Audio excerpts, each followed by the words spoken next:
The sun is too bright in Akhetaten. It pours over white temples, open courtyards, painted floors, and unfinished statues waiting inside royal workshops. Dust hangs in the air, like gold powder. Priests lift their hands toward the Aten, the sun disk, while its carved rays stretch downward, each ray ending in tiny hands, touching the king, the queen, and their daughters.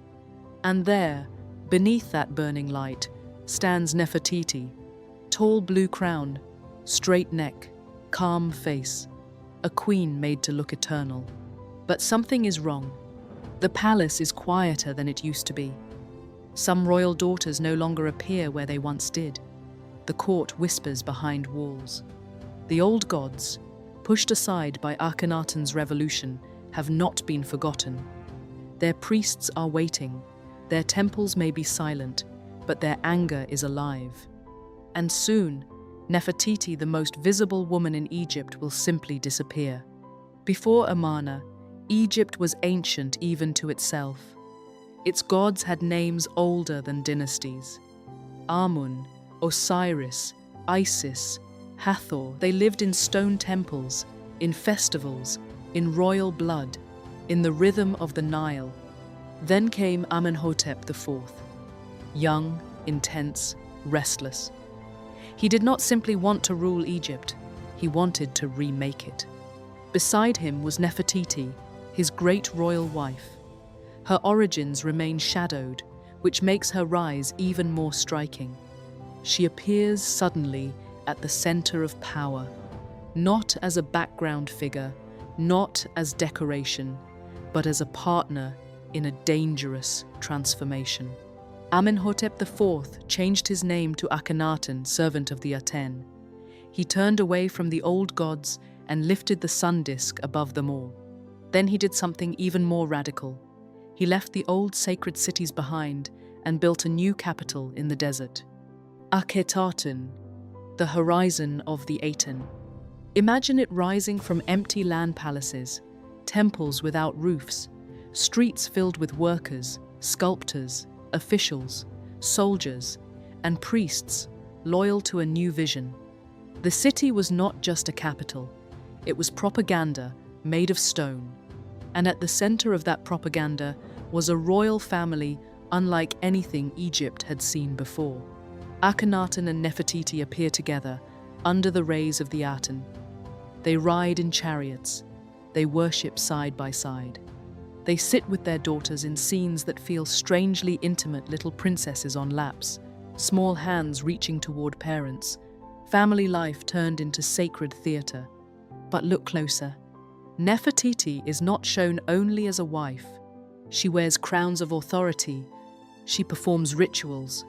In some images, she appears in poses usually reserved for kings, striking enemies, standing beneath divine light, acting not beside power, but inside it.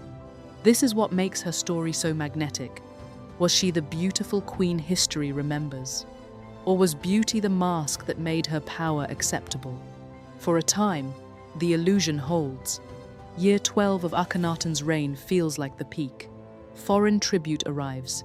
Ceremony fills the city. The royal family shines in carved stone and painted color. The Aten's rays touch their faces like approval from heaven. But revolutions are never as stable as they look from the palace. Beyond Amarna, Egypt is unsettled. The old priesthood has lost wealth and status. Traditional worship has been wounded. Political networks are strained. The empire needs attention. The people may repeat new prayers in public, but memory does not obey royal orders. Then death enters the story. The royal household begins to fracture. Princesses vanish from scenes where they once appeared. Names become uncertain. Grief moves through the palace, though the monuments try not to show it. And then Nefertiti herself fades. The woman who had been carved everywhere is suddenly difficult to find. No grand tomb, no clear death record, no body that can be named with certainty, just silence. But silence in royal history is rarely empty. Sometimes it is where the most dangerous possibilities hide.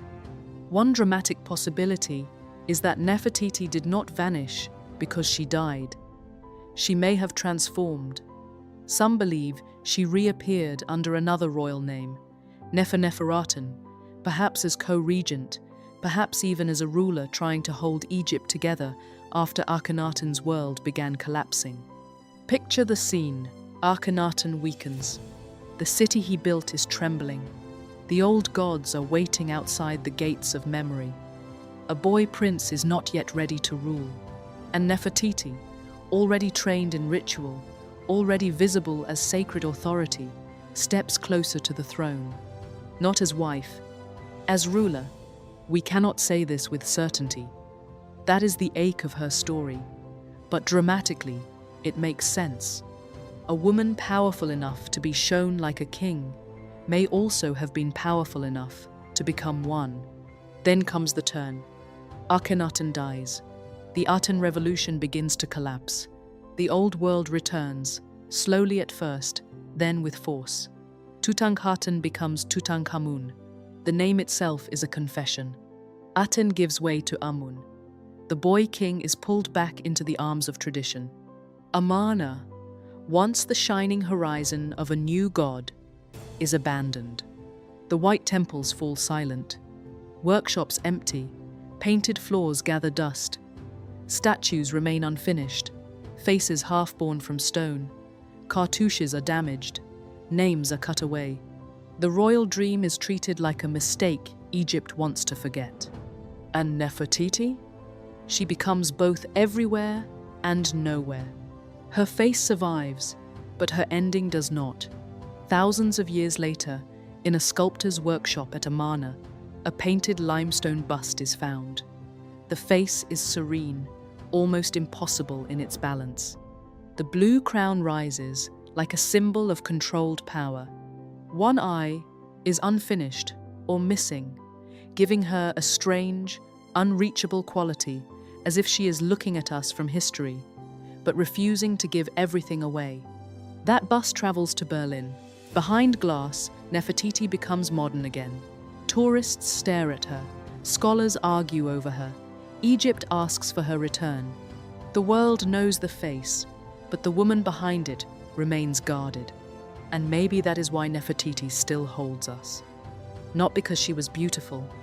Beauty alone does not survive like this. If this story moved you, there are more like it on this channel. Subscribe, and we'll see you in the next one.